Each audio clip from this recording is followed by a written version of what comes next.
pertama bahwa sebetulnya informasi LTMPT terkait dengan penerimaan mahasiswa baru ini kan sudah mulai 1 Desember disosialisasikan. Dan alhamdulillah saya kira sebetulnya sudah ya relatif lah masyarakat paham betul. Kalau tadi pertanyaan Mbak Nani terkait dengan persyaratan, itu LTMPT ini kan membantu para rektor ya untuk mendapatkan calon mahasiswa yang unggul. Itu ada 2 jalur yang dikelola. Jadi yang pertama jalur SNMPTN, yang kedua jalur SBMPTN. Nah, kedua jalur ini persyaratannya beda. Jadi kalau jalur SNMPTN, saya melanjutkan apa yang disampaikan oleh Pak Dirjen tadi, intinya sebetulnya SN ini kan kayak undangan ya. Artinya yang mereka kita izinkan untuk mendaftar SNMPTN ini betul-betul yang mempunyai prestasi dan kita undang. Sehingga pola yang dipakai oleh TMPT ini harus sekolah-sekolah tersebut mempunyai akreditasi dan terdaftar mempunyai NPSN dan sebagainya di Dapodik Pusdatin, itu syarat. Sehingga akreditasi itu juga nanti menunjukkan berapa persen diizinkan siswa tersebut untuk boleh mendaftar. Jadi kalau A itu 40%, B 25%, kemudian kalau C dan lainnya itu 5%. Kemudian bagi siswanya sendiri ya itu kalau SNMPTN hanya untuk adik-adik yang masih duduk di kelas 12. Jadi yang sudah lulus 2 tahun kemarin tidak diizinkan. Kemudian adik-adik ini itu termasuk masuk ke pemeringkatan yang ditentukan oleh sekolah tadi. Taruhlah 40%, berarti dia harus masuk ke sana. Ya, mempunyai prestasi mulai semester 1 sampai semester 5. Kemudian juga terdaftar di PDSS, karena untuk adik-adik ini bisa mendaftar, itu syaratnya salah satunya sekolah harus mengisi data-data sekolah maupun profil siswanya yang diizinkan untuk mendaftar SNMPTN, sehingga adik-adik ini nanti baru akan mendaftar SNMPTN kalau datanya itu sudah diisikan oleh sekolah di PDSS. Nah itu. Jadi intinya kalau kalau SNMPTN itu Mbak Nani. Nah, kalau SBMPTN ini memang diperuntukkan baik adik-adik yang kelas 12 maupun yang lulus 2 tahun terakhir. Jadi yang lulus tahun 2020 dan 2021 itu masih diizinkan untuk mendaftar UTBK SBMPTN. Nah, hanya adik-adik yang sudah diterima di jalur SNMPTN, baik itu di tahun 2022 nanti, kemudian 2021 dan 2020, itu sudah tidak diizinkan untuk mendaftar UTBK SBMPTN tahun 2022 ini. Jadi makanya hati-hati adik-adik yang pemilihan program studi dan sebagainya tadi sudah disampaikan oleh Pak Dirjen, itu betul-betul yang disenangi passionnya, sehingga jangan sampai sudah diterima di jalur SNMPTN, kemudian nanti tidak diterima, tidak didaftar ulang atau tidak mendaftar ke perguruan tinggi dan program studi yang tujuan yang sudah diterima. Saya kira itu, Mbak Nani. Ya, terima kasih Prof.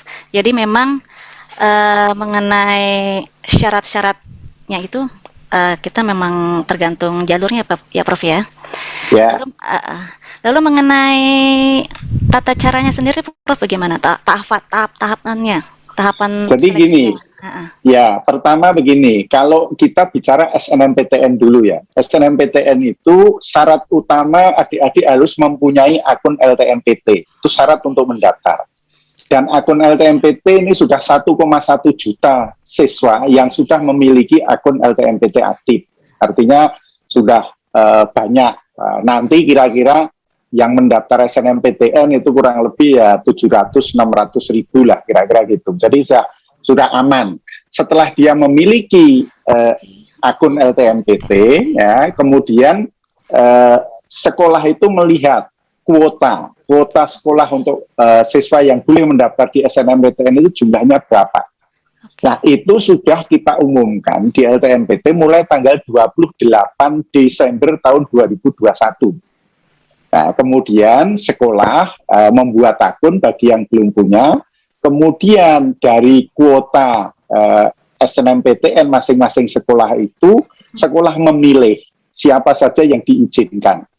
Kemudian setelah itu mengisikan data di PDSS, baik profil sekolah maupun prestasi dari adik-adik yang eligible saja, yang masuk ke pemeringkatan tadi. Ya. Setelah itu adik-adik memilih program studi perguruan tinggi, kemudian bagi yang memilih program studi seni dan keolahragaan, mengunggah portofolio, kemudian kami diizinkan untuk melakukan seleksi. Jadi perguruan tinggi setelah itu akan melakukan seleksi. Dan nanti pada tanggal 29 Maret itu SNMPTN sudah diumumkan. Nah, ini yang jalur SNMPTN, Mbak. Oke, ya, 29 Maret ya, Prof. Ya. Lalu kalau melalui jalur SNBTN gimana, Prof? Ya, kalau SBMPTN itu prinsipnya kan berdasarkan hasil tes. Jadi tes yang kita lakukan tadi sudah disampaikan oleh Pak Dirjen bahwa ada TPS, bahasa Inggris, kemudian TKA, entah Sajentek atau Sosum.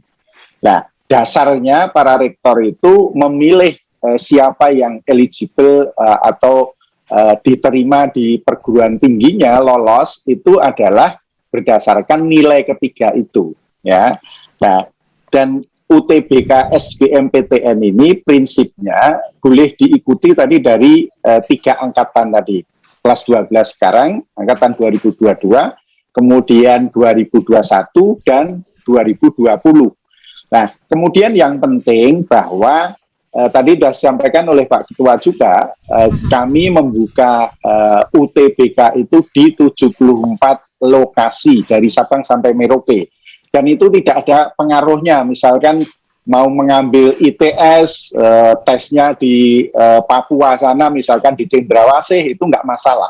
Tidak harus datang ke ITS agar kemungkinan diterimanya lebih tinggi, itu nggak ada. Ya.